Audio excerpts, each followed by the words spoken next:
آخری سوال میں یہ پوچھنا چاہوں گا آپ سے کہ یہ بتائیے گا کہ جو ہم کہتے ہیں کہ کیلکولیشن ہو رہی ہے یا نیکیاں جمع کی جا رہی ہیں، کیا نیکیاں کم بھی ہوتی ہیں؟ کہ گناہ کیا جائے تو نیکیوں سے کم بھی کی جاتی ہیں؟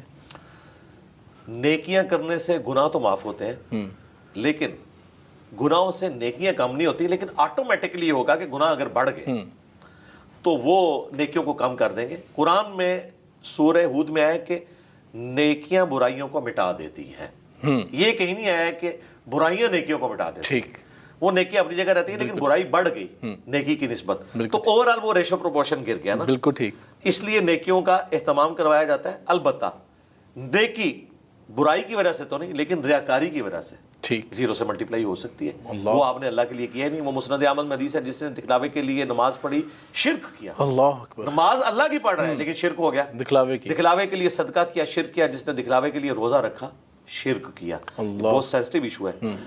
صحیح مسلم میں حدیث ہے، قیامت والے دن ایک سخی کو، ایک شہید کو اور قرآن کے قاری کو بلایا جائے گا۔ اللہ تعالیٰ پوچھے گا تو نے دنیا میں میرے لیے کیا کیا؟ شہید کہے گا یا اللہ جان دے دی نا، اس سے بڑی کیا چیز تھی؟ اللہ تعالیٰ فرمائے گا اس لیے دی کہ لوگ تجھے بہادر کہیں اور تجھے دنیا میں بڑی تعریف مل چکی تیرے مرنے کے بعد، وہی انعام تھا۔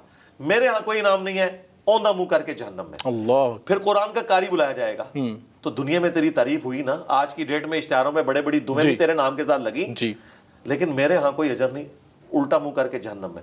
پھر سخی کو بلایا جائے گا، وہ کہے گا یا اللہ تو نے جس جس جگہ حکم دیا میں نے وہاں وہاں مال خرچ کیا۔ اللہ، اللہ تعالیٰ فرمائے گا اس لیے کیا کہ لوگ تجھے مالدار کہیں اور دنیا میں تیری تعریف ہو چکی، تو اجر لے کے آیا دنیا میں۔ اللہ اکبر، تجھے تو یہ دنیا میں اجر دے ریاکاری ہے۔ دیا۔ اور یہ مسلم شریف کی حدیث ہے، دیکھیں اتنی نیکیاں زیرو سے ملٹیپلائی، اور اس سے خطرناک رزلٹ کیا ہے، فرشتوں نے تو وہ نیکیاں لکھی ہوئی تھی لیکن اللہ نے زیرو سے ملٹیپلائی کر دی۔ اللہ، تو آپ مجھے بتائیں، فرشتے تو صرف کاؤنٹنگ کر رہے ہیں، اصل حساب و کتاب اللہ نے اللہ نے کرنا ہے۔ یہ بتائیے کہ اللہ تعالیٰ نے قرآن پاک میں کہا ارأیت من اتخذ الہ ہوا، کیا آپ نے اس شخص کو نہیں دیکھا جس نے اپنی ذاتی خواہش کو اپنا الہ بنا لیا؟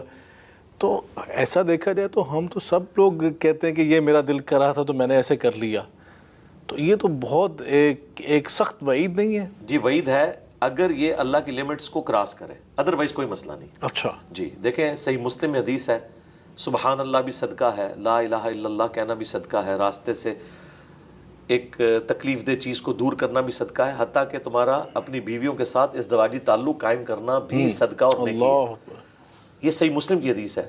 تو صحابہ کرام نے پوچھا یا رسول اللہ یہ تو خالصتاً ایک اینیمل انسٹنکٹ ہے، اس کے اوپر کیسے ثواب ملے گا؟ آپ نے فرمایا اگر یہی ضرورت تم ناجائز طریقے سے پوری کرتے تو کیا تمہیں گناہ ہوتا؟ ان کا ہوتا۔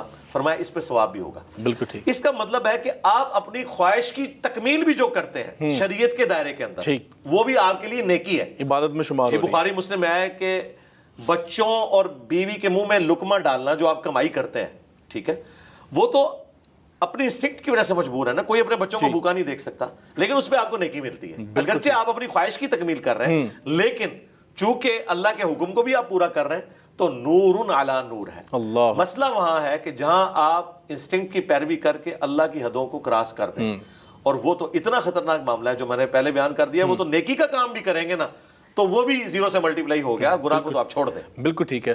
یہ بتائیے کہ آج کل کی جو رمضان ٹرانسمیشنز آپ دیکھتے ہیں جس میں گیمنگ شو ہو رہا ہوتا ہے، عین افطار کے وقت ہوتا ہے، گیمنگ شو ہیں، ایسی چیزیں ٹرانسمیشنز کے اندر ہو رہی ہیں، اب کیا اس میں بندہ بات کرے؟ تو ایسی ٹرانسمیشنز کو دیکھنا کیا وقت کا ضیاع اور کیا میں الفاظ استعمال میں تو کروں اس کہتا ہوں میں؟ یہ ٹی وی چینل ظلم کر رہے ہیں، اور میں آپ کو بتاؤں یہ آلموسٹ کوئی 2018 کی بات ہے، میں اسلام آباد ہائی کورٹ میں جسٹس شوکت صدیقی صاحب جی کی عدالت میں تھا، تو وہاں ایک ٹی وی اینکر پیش ہوئے، چونکہ آپ کی ایک میڈیا پالیسی ہے، میں نام نہیں لیتا نا چینل کا، تو اسے جسٹس شوکت صدیقی صاحب نے خوب ڈانٹا کہ بھئی تو نے یہ رمضان کے اندر یہ سارے معاملات کرنے ہوتے ہیں جو تم نے یہ والے سلسلہ شروع کیا ہوا ہے، وہ آپ کو اندازہ ہو جائے گا میں کس کی بات کر رہا ہوں۔ خیر اس نے معافی بھی مانگی، بعد میں بھی خیر وہی کام کرتا رہا، لیکن عدالتیں اس طرح کی چیزوں کا نوٹس تو لیتی ہیں، جی، لیکن اس کا فائدہ ایٹ لیسٹ یہ ہوا کہ کافی چینل سنبھل گئے تھے، رمضان کی نشریات میں جو ایک بہت زیادہ ایک ولگر ایشو آ گیا تھا نا، وہ ایٹ لیسٹ ایڈریس ہو گیا۔ یہ جو باقی گیمنگ والا معاملہ ہے، اس میں اگر تو کوئی پازیٹیو ہو، دیکھیں طارق عزیز شو لگتا تھا جب ہم چھوٹے چھوٹے تھے، نیلام گھر تھا رحمہ اللہ تعالی، میں سمجھتا ہوں کہ ہمیں بچپن میں ایجوکیٹ بالکل ہمارے ماں باپ سے زیادہ انہوں نے کیا. بالکل. ٹھیک ہے, اس زمانے میں لوگوں کو ایک جنرل نالج کتنا آ جاتا تھا, دین کا بھی آتا تھا, دنیا کا بھی آتا تھا. اب جو ہے وہ یہ ہے کہ آپ اندازہ لگاؤ اس کے اندر کیا پڑا ہوا ہے. اب مجھے بتائیں اس سے کسی کو کیا حاصل ہوگا کہ اس ڈبے کے اندر کیا پڑا ہوا ہے. اور وہ عجیب عجیب حرکات کر کے دکھائیں تو آپ کو یہ ملے گا. یہ تماشا ہے, یہ گورنمنٹ کا کام ہے, عدالتوں کا کام ہے, ان چیزوں کا نوٹس لیں اور اس کے اوپر پابندی لگائیں. یہ چیزیں ہماری نوجوان نسل کو خراب کر رہی ہیں. آپ نے کوئی دینی پروگرام چلائیں, میں نہیں کہتا گیم نہ کریں, گیم کریں پازیٹیو. آپ نوجوانوں کو رکھیں, رمضان شریف کا مہینہ ہے تو آپ اسلامی کوئز کروائیں, وہ آپ ان کا انعام بھی رکھیں. اس طریقے سے آپ پاکستان سٹڈیز کے اوپر کوئز کروا لیں, صحیح تاریخ لوگوں کو بتائیں, جو ہمارے کورسز کے اندر نہیں ہے وہ بتائیں. بالکل ٹھیک. اور اس طرح کی چیزیں لوگوں کو ایجوکیشن کے پوائنٹ آف ویو سے کریں تو بہت اچھی بات ہے. سائنس رمضان ٹرانسمیشنز کے اندر علماء کو بلوانا, اور جو قوم آگے ہی اتنی زیادہ منتشر ہوئی ہو اس کو بجائے وحدت کا پیغام دینے کے, کوئی اصلاح کا پیغام دینے, کوئی تربیت کا پیغام دینے کے بجائے وہاں پہ فرقہ واریت کے موضوعات کو بحث کے موضوع بنانا اور محض ریٹنگ کے چکر کے لیے, اس کو کیسے دیکھتے ہیں آپ؟ ریٹنگ کے لیے اگر ہو رہا ہے پھر تو غلط ہے. اور اگر اس کا رزلٹ یہ ہے کہ ہارمونی کریٹ کی جائے اور بتایا جائے, جس طرح ڈاکٹر عامر لیاقت صاحب رحمہ اللہ تعالی, ہمیں ان سے کئی معاملات میں اختلاف ہے اور میرا تو ان کے ساتھ کافی اچھا تعلق تھا, فون پہ کبھی کبھار بات بھی ہو جاتی تھی. تو انہوں نے عالم آن لائن بڑا اچھا ایک سلسلہ شروع کیا. اہل سنت کے علماء بیٹھتے تھے, شیعہ علماء بیٹھتے تھے, یہ یعنی پائنیئر ہیں اس کے, اور اس میں وہ کامن ٹرمز کے اوپر ہی سارے معاملات ہوتے تھے, اور وہ پہ اینڈ پہ بتاتے کہ دیکھیں کوئی فرق ہی نہیں ہے دونوں میں. اس طرح کے اگر پروگرام ہو رہے ہیں وہ تو درست ہے. ایون اختلافی موضوعات کے اوپر بھی اگر ایک ڈیسنٹ گفتگو ہو رہی ہے وہ تو ٹھیک ہے, اختلاف ڈسکس ہونا چاہیے. ہم تو کہتے ہیں ڈیموکریٹک کنٹری کے اندر اختلافات ڈسکس ہونے چاہیے, لڑائی کے درجے میں نہیں. آپ ہیومن ڈگنیٹی وائلیٹ نہ کریں, پوائنٹ آف ویو سامنے رکھیں تاکہ پبلک کو پتہ چلے. تو کئی چیزیں مسکنسیپشنز دور ہوتے ہیں. میں آپ کو بتاؤں, میں ایک ٹی وی ٹاک شو میں ایک بڑے دیوبندی مفتی کو سن رہا تھا, جب ایک شیعہ عالم نے کہا جی ہم تو قرآن حکیم کو محفوظ مانتے ہیں اور یہ 30 پاروں کی ڈویژن تو بعد میں ہوئی ہے, ہمارے کوئی 40 پارے نہیں ہیں, اور 30 پارے بھی سعودیہ میں تو پاروں کی بھی ڈویژن کوئی نہیں ہے, تو تابعین کے دور میں. تو وہ مفتی صاحب کہتے ہیں کہ مجھے تو آج پہلی دفعہ پتہ چلا کہ آپ کا اور ہمارا قرآن ایک ہے. اب مجھے بتائیں کہ یہ ہمیں مدارس کے اندر تعلیم دی جا رہی ہے کہ ہمارے مفتیوں کو بھی نہیں پتا کہ بھئی شیعہ کا بھی وہی قرآن ہے جو سعودیہ سے چھپ رہا ہے. عثمان طاہا یہ دمشق شام کے رائٹر ہیں جنہوں نے قرآن لکھا, اسی کو سعودیہ نے ہائر کیا, ان سے قرآن پاک 80s میں لکھوایا. آج پوری دنیا میں بلیو بائنڈنگ میں جو قرآن جاتا ہے یہی ریڈ بائنڈنگ میں ایران سے چھپ رہا ہے. عثمان طاہا, آپ شیعہ کے مدارس میں چلے جائیں, آپ وہی ہے لاہور کے اندر جو ہمارے جواد نقوی صاحب ہیں حافظہ اللہ تعالی, جس طرح یعنی اہل تشیع کے اندر وہ ایک ڈومیننٹ پرسنالٹی ہیں کہ انہوں نے اتحاد امت پہ کام کیا, اور آپ کے والد محترم بھی میرے لیے قابل احترام ہے, ضیاء اللہ شاہ بخاری صاحب حافظہ اللہ تعالی.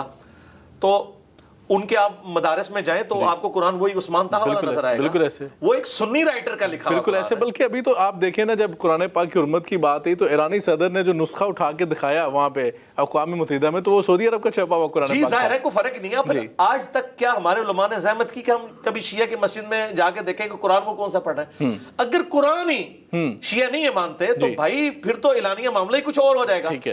یہ تو ان کو بھی پتا ہے. وہ تو پھر یہ ان کے اوپر ایک جھوٹا الزام لگا رہے ہیں, اور جن روایتوں کی بنیاد پہ آپ لگا رہے ہیں اس طرح کی روایتیں تو اہل سنت کے ہاں بھی ہیں, لیکن ہم ان روایتوں کو صحیح نہیں سمجھتے. وہ بھی ان روایتوں کو صحیح نہیں سمجھتے. وہ کہتے ہیں کہ قرآن جو تواتر سے امت میں نقل ہوا ہے, مشرق سے لے کر مغرب تک ایک ہی قرآن ہے. آپ دنیا میں کوئی سورت کھولیں اور آپ افریقہ کے مسلمان کو کہیں کہ اس کی آیت نمبر 33 پڑھو, اور اس کے بعد آپ انڈونیشیا کے مسلمان کو کہیں کہ اگلی پڑھو, الفاظ کو آپ جمع کر لیں, کبھی کوئی کنفلکٹ آتا ہی نہیں ہے. ٹھیک ہے, رہی روایتیں, ظاہر ہے وہ انسانی کوشش ہے, اس میں غلطی ہو سکتی ہے.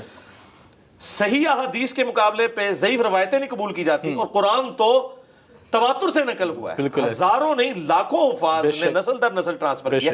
آج بھی قرآن کے اینڈ پہ لکھا ہوتا ہے ہم نے حرف بہ حرف اس قرآن کو پڑھا, اس میں کوئی غلط ٹیسٹ ہوتا ہے باقاعدہ. اچھا, وہ جو ٹیسٹ کر رہا ہوتا ہے بندہ, اس نے اپنے کریمنگ سے کرنا ہوتا ہے, اس کے پاس کوئی حضرت عثمان کا نسخہ نہیں ہے. ایسے ہی ہے, یہ نسل در نسل قرآن ٹرانسفر ہوا ہے, ریٹن بھی ریکارڈ ہے, لیکن یہ سینہ بسینہ جس طریقے سے شفٹ ہوا ہے الحمدللہ کوئی اختلاف نہیں. بالکل ٹھیک ہے.